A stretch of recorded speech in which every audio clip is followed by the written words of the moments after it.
Hello बच्चों, let's read a given question. The question says a rectangular loop of side 10 centimeter and 5 centimeter carrying current of I of 12 ampere is placed in different orientation as shown in the figure below. So हमें चार options diagram में loops given है and further it has been given if there is a uniform magnetic field of 0.3 Tesla in the positive z direction, in which orientations the loop would be in first stable equilibrium, second unstable equilibrium. Option A given है B and D respectively, option B and C respectively, option C A and B respectively, option D given है A and C respectively. So to understand this question we need to understand about the concept of key concept of magnetic dipole in magnetic field या फिर potential energy of magnetic dipole in magnetic field. So this is what the situation is.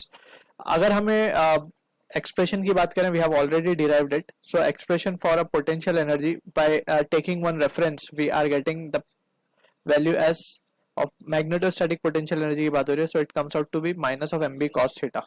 ठीक है.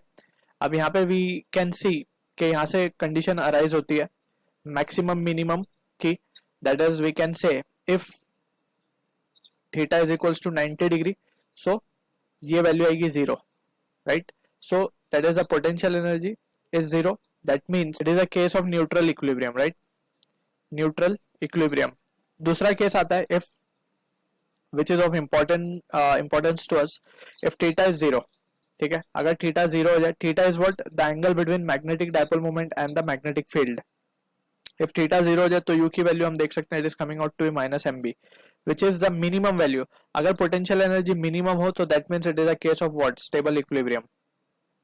ठीक है. Further more if theta is equals to minus just 180 degree, so cos 180 is minus one, so U की value आ रही है maximum. So जब potential energy की वैल्यू मैक्सिमम है, so it is a case of unstable equilibrium. We have already studied this.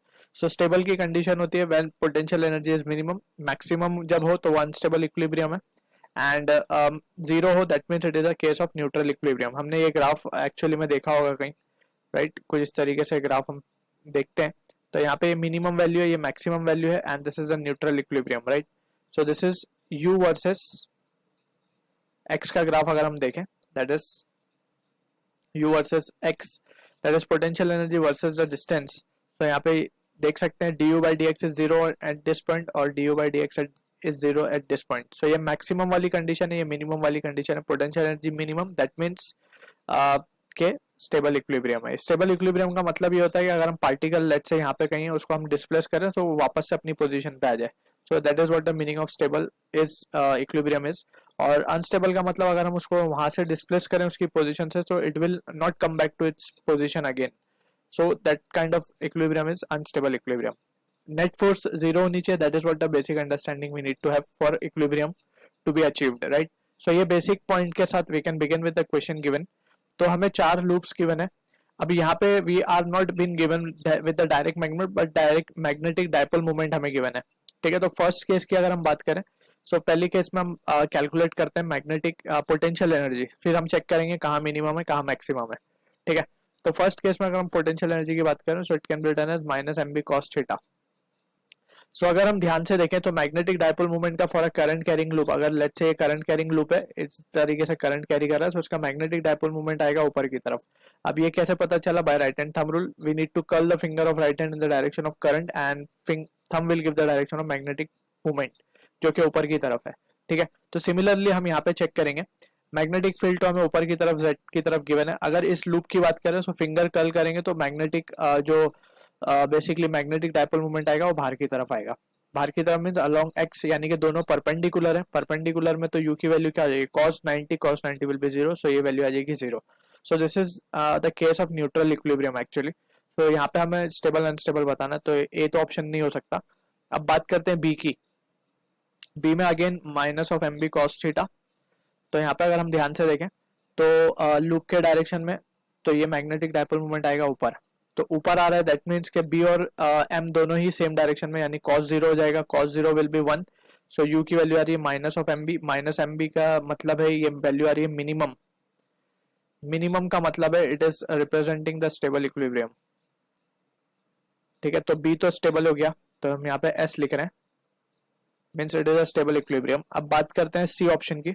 So C option को अगर हम केयरफुली एनालाइज करें, so again we can see कि मैग्नेटिक डायपोल मोमेंट का direction आएगा बाहर की तरफ, यानी कि अगेन वो बी से परपेंडिकुलर है। तो सी में अगर हम देखें, so minus M B cos theta formula जो लगेगा यहाँ पे, again U is coming out to be zero, ठीक। So which is again not the case, neutral equilibrium होगा। तो अब डी की बात करते हैं फाइनली। डी में हम देख सकते हैं कि डी में जो थीटा आएगा, यहाँ पे हम मेंशन भी कर देते हैं, सिंस थीटा इज 90 डिग्री, यहाँ पे भी हम लिख देते हैं थीटा जो था 0 डिग्री था, यहाँ पे जो था थीटा 90 डिग्री था अगेन। अब यहाँ पे बात करते हैं u is equals to minus of M B cos theta, formula यही रहेगा। थीटा की अगर हम बात करें, सो इस बार मैग्नेटिक डायपोल मूवमेंट है इन द डाउनवर्ड डायरेक्शन, यानी कि बी और एम में 180 का एंगल है। सो यहाँ से हम देख सकते हैं cos 180 इज -1, सो u की वैल्यू आ रही है M B, which is the maximum value, right. This indicate the maximum value, और मैक्सिमम वैल्यू का मतलब है अनस्टेबल। तो अनस्टेबल का मतलब है बी स्टेबल है और डी अनस्टेबल है। तो ऑप्शन ए जो है हमारा करेक्ट आंसर है for this question. I hope you understood the solution. All the best.